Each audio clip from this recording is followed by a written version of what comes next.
وذكر فإن الذكرى تنفع المؤمنين. Brothers and sisters, today we continue to look at the pillars of faith, which we began looking many khutbahs before. We're looking at the pillars of faith from the perspective of their significance in our lives, how they would transform our character to make it the character of the Qur'an, the character which follows the characteristics of Prophet Muhammad sallallahu alaihi wasallam, about whom Aisha radiallahu anha, when asked what was the character of the Prophet sallallahu alaihi wasallam like, she replied, كان خلقه القرآن. His character was the Qur'an. He lived the character of the true believer, which the Qur'an teaches. The Qur'an, when followed sincerely, transforms the follower, transforms his or her character into the exemplary character of the truly righteous individuals in this life. And this is what we should be striving for. And that is why we have stressed the importance of understanding the pillars of Islam and the pillars of faith from the perspective of human character. They're all geared towards modifying, changing, improving, correcting human character, to bring it to that optimum level about which Prophet Muhammad ﷺ had said, إِنَّمَا بُعِثْتُ لِأُتَمِّمَ مَكَارِمَ الْأَخْلَاقِ. I was only sent to perfect for you the highest of moral character traits. Today's pillar is the pillar of belief in the last day. Belief in the last day, Yawm al-Akhir. Belief in the last day, first and foremost, means belief that every human being will die and a time will come when they will be resurrected. Every human being will die, and a time will come when they will be resurrected. When they die, they enter a world, a spiritual world known as the Barzakh. Part of belief in the last day is belief that when we die, there is no coming back in this life. Once we die, a barrier is set, the Barzakh. Nobody can come back, and nobody can communicate. And we should have no doubt about it, because this is a misunderstanding found in many parts of the Muslim world. Not truly understanding what Yawm al-Akhir means, that there is no coming back, either by way of thought, by way of help, by way of deeds, etc. There is no coming back. It is a one-way trip. The concept of reincarnation is completely rejected by this belief. And it is not a belief which Prophet Muhammad ﷺ brought into the world, which was unknown before. It is the same teaching of Prophet Jesus, and of Prophet Moses, and Prophet Abraham, and of Adam himself, Prophet Adam, the first human being and first prophet of Allah. So the idea that we may go to the graves of those who we consider to be holy men, righteous men, pious individuals, and call on them to help us is a false idea. This is a trick which Satan has placed amongst people. He fooled those before us, the followers of Jesus. They believe that also. They pray to the saints. This is particularly amongst the Catholics, who are the first of the deviated Christians. Protestants came after them and rejected certain of their practices, but they were the first that dominated the world. Of course, they weren't the first true followers of Jesus.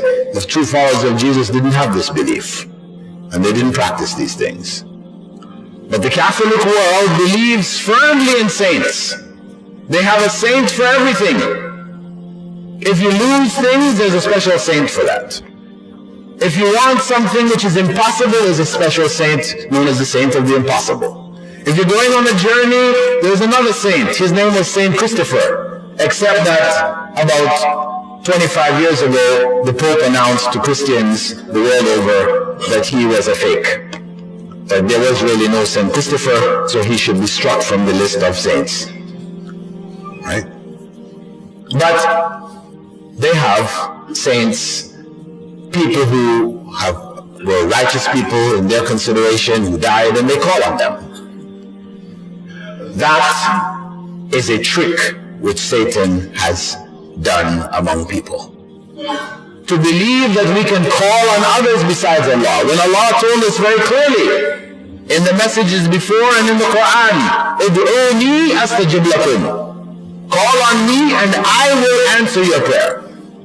It is only through the calling on Allah. Iyyaka na'budu wa iyyaka nasta'in. Only you do we worship, and from only you do we seek help. That is the true belief, and that is the consequence of belief in the last day. So belief in the last day, for it to be true, requires that the believer does not call on anyone besides Allah who has died,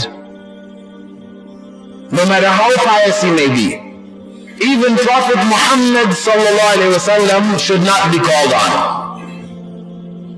Giving salams to him, he said, yes, give salams to me wherever you are. But he didn't say call on me.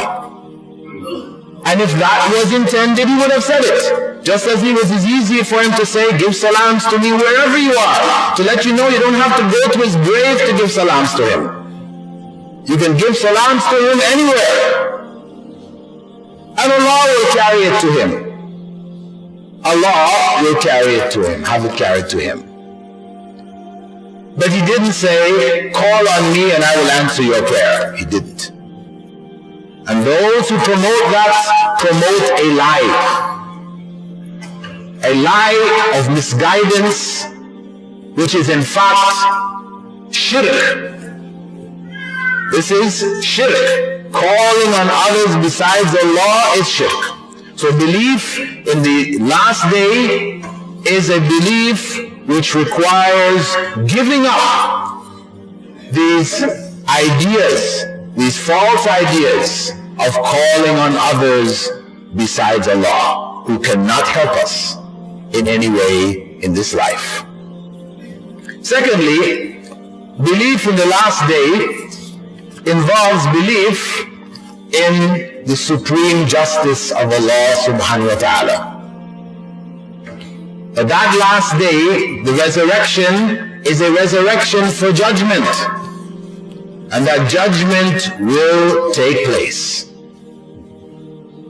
And that judgment will be fair and just, because Allah is ahkamul hakimin, as He describes Himself.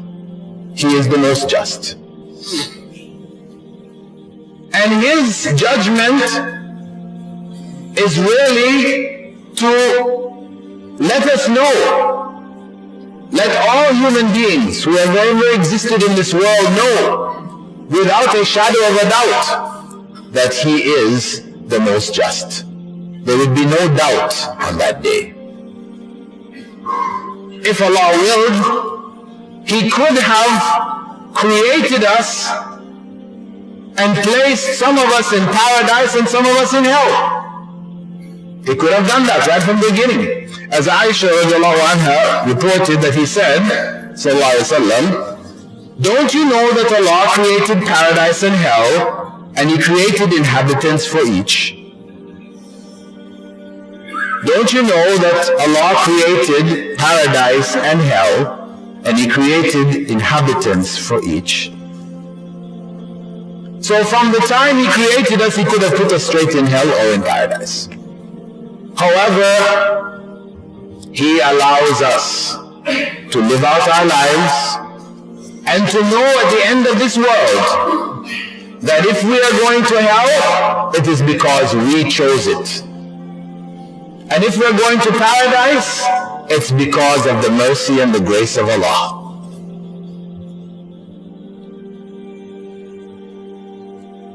Allah in the Qur'an describes some of those who will be going to hell, what they plead with Allah about. They don't plead with Him about the fairness of His judgment. Instead, Allah says in the 32nd chapter, that is Surah Sajdah, verse 12, if only you could see the time when the sinners will bow their heads before their Lord, saying, our Lord, we have now seen and heard. So send us back, and we will do righteous deeds. Indeed, we now believe with certainty. They plead for another chance to go back and do righteous deeds. They don't question Allah's judgment because they know that they have chosen their own path. But what does Allah say to them? In Surah Al-An'am, Allah says there, but if they were returned to this world, they would certainly go back to what was forbidden to them. Indeed, they are liars. Indeed, they are liars. Because if Allah brought us back to this world, He would bring us back understanding this life as we understand it now. He wouldn't bring us back with the understanding of hell and paradise as a certainty, because then what would be the test? So if we came back to what we are now, we would end up doing the same things that we did and end up in the same place, asking for the same thing. Give us another chance. So Allah is most just. And at the same time, He is most kind. His grace envelops us. On that day when the judgment comes, we will know with certainty that it is the grace of Allah. For those of us that are blessed with being on the path to paradise, we will know with certainty that it is only the grace of Allah that put us there. Not that we didn't make any effort, because of course there will be effort. Allah's grace is for those who make the effort, not for those who have made no effort. Now, belief in the Day of Judgment, belief in the resurrection should be real in our lives for it to have an impact. We commonly say things that we don't really believe. We commonly say things that we don't really believe. So, if the time comes, if the judgment comes, and our claim to belief in the last day is a false belief, it's a false claim, then it will be of no benefit for us. It will be of no benefit for us at all. So it is very important for us, here and now, to make a sincere commitment to belief in the last day. To truly accept this concept of the last day in our hearts, so that it can have an impact in our lives and in our actions. Because if we are no different in our actions, in our attitudes, in our way of thinking, in our conversation, in our dealings with other human beings around us, from those who don't believe in the last day, then we have to question, what is the state truly of our belief? So what is that character? What are the characteristics of those who believe in the last day? First and foremost, one who believes in the last day has a calculating personality. Calculating personality meaning that he or she is very careful about what they do in this life. They're careful about their deeds. They check themselves regularly. Check their intentions, check their actions, check their goals. They're constantly checking themselves, taking themselves to account. They follow, for example, the well-known statement of the Prophet ﷺ that whoever believes in Allah on the last day should speak good or be silent. Whoever believes in Allah on the last day should speak good, فَلْيَقُلِ الْخَيْرِ أَوْ لِيَصْمُتْ, or be silent. So we have to ask ourselves, is that how we function? Or is much evil, much corruption, much inappropriate statements coming from our tongues? Idle talk, useless talk. If that is the norm of our conversation, of our communication, then we have to say that we truly don't believe in Allah on the last day, because that's what the Prophet ﷺ said. Whoever truly believes in Allah on the last day will either speak good or be silent. So we should be known amongst our co-workers, amongst the people where we live, our neighbors, our friends. We should be known as a person who only speaks good. If we're known as that, then that is confirmation of the sincerity and the truth of our belief in the last day. The more true that belief is, the more good we speak and the less evil we express. So we have a scale. We are able to measure it in this life, because some people say, how can you judge the degree of a person's belief?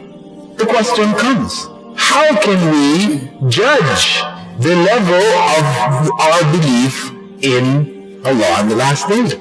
Well, the Prophet ﷺ gave us this scale.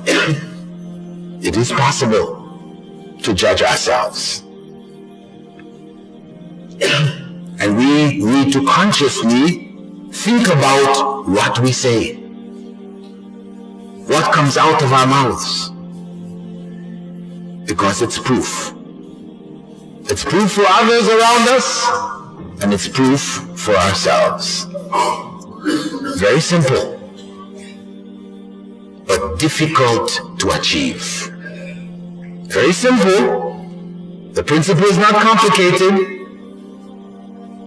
but difficult to achieve. It requires real work, because the temptations to join people in corrupt, useless, mindless, evil speech is great.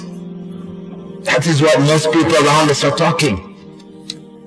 Most people around us are not praising Allah, remembering Allah in their speech. They're complaining about this or complaining about that, or slandering this one or backbiting that one.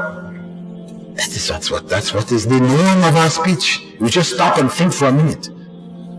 What did I talk about since Salat al-Fajr this morning?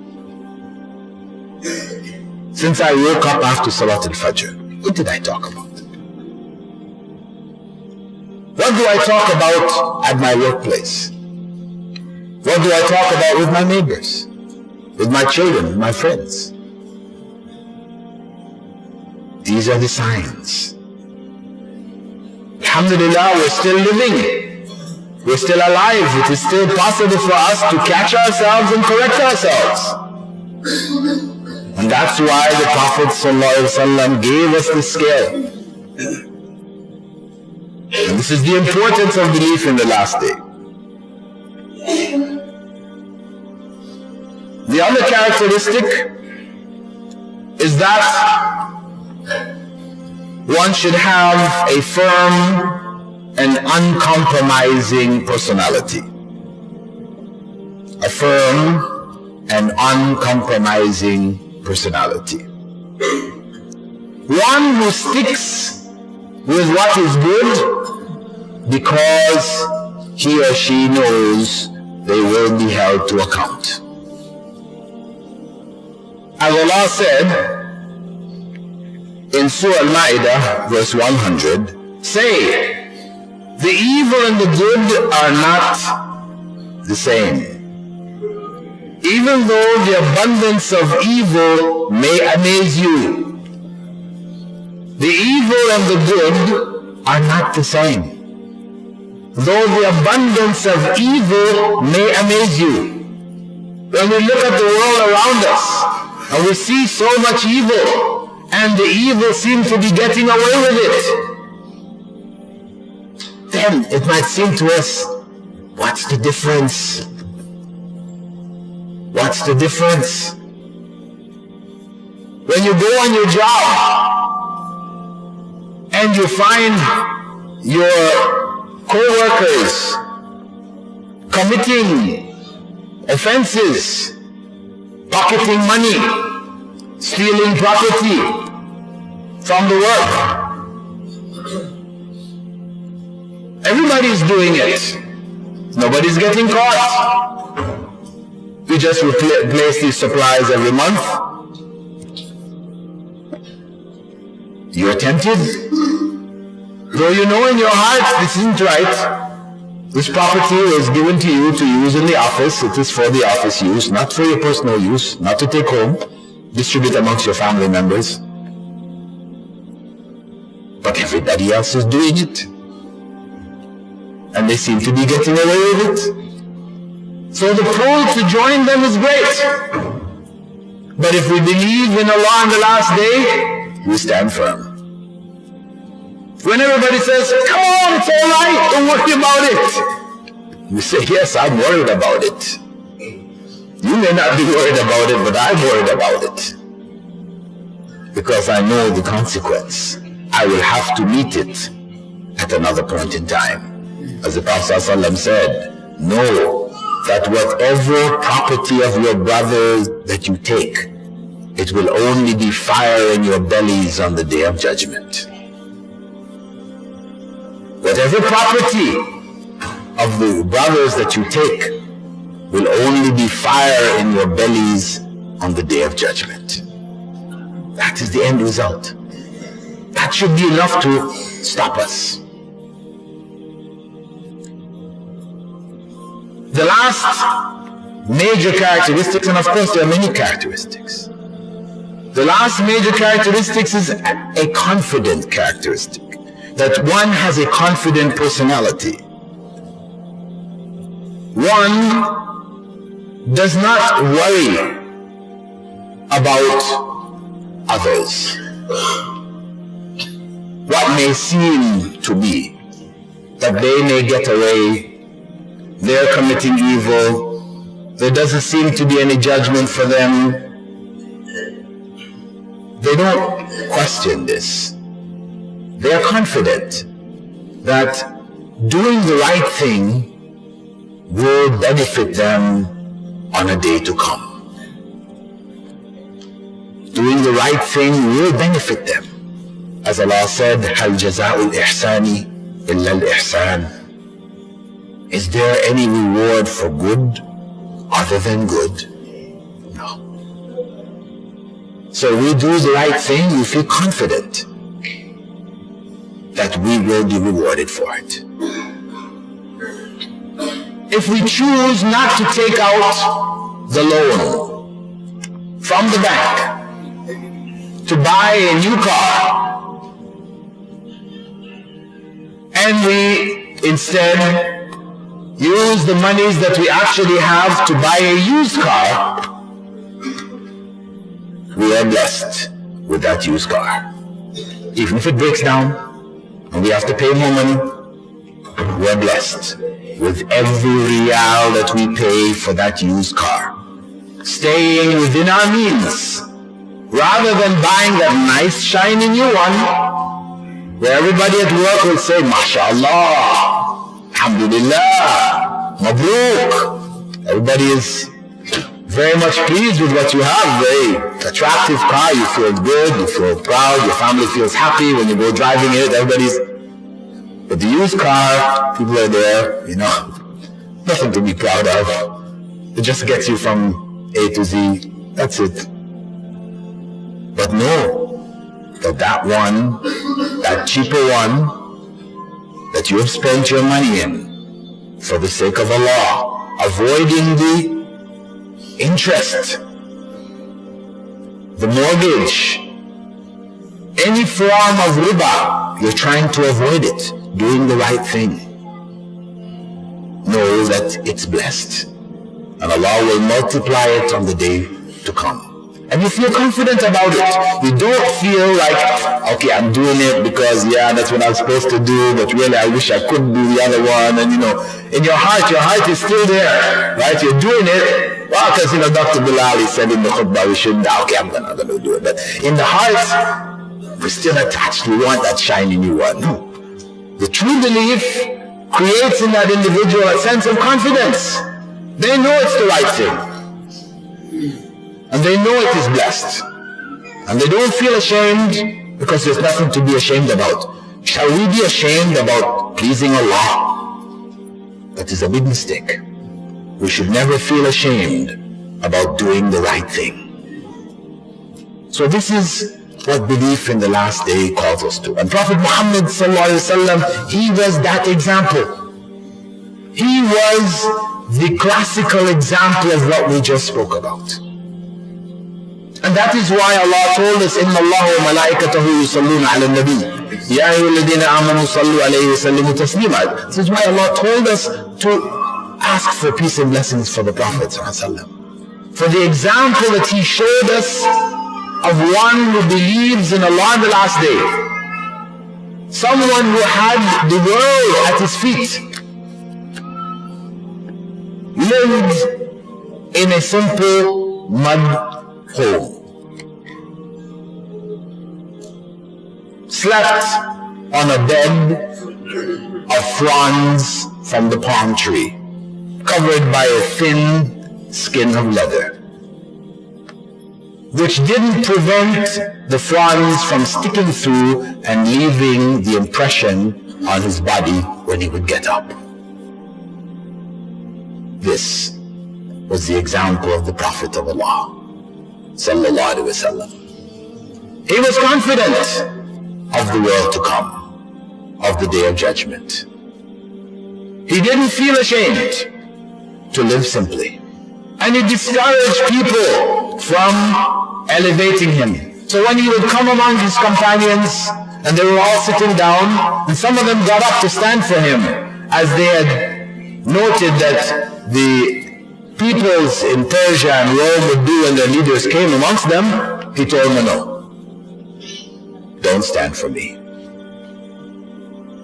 one who desires people to stand for them in this life will be standing in the hellfire in the next. He forbade them for standing for him. And when he sat with his companions and people came from other regions to meet him, to discuss with him, and they would come and they would look, where is he? Where is the Prophet Muhammad sallallahu alaihi wasallam? Where is he? Because they were expecting to see somebody in fancy robes, sitting on a throne and looking like an important figure. But he was indistinguishable from his companions. They would just say, oh, he's the one over there, the light complexioned one in the corner there. No different from the rest. And he felt confident about it. And that is the example of simplicity, of confidence, of one who was conscious of whatever he did. He would always ask people, did I harm anybody? He would ask, if anybody was harmed by me inadvertently, let me know so you can get your right back. He was known in his household by his servants who would say, he never commanded us to do anything, he never chided us for doing anything wrong. A person who was careful about everything that he said and did. I ask Allah subhanahu wa ta'ala to give us the awareness of the last day.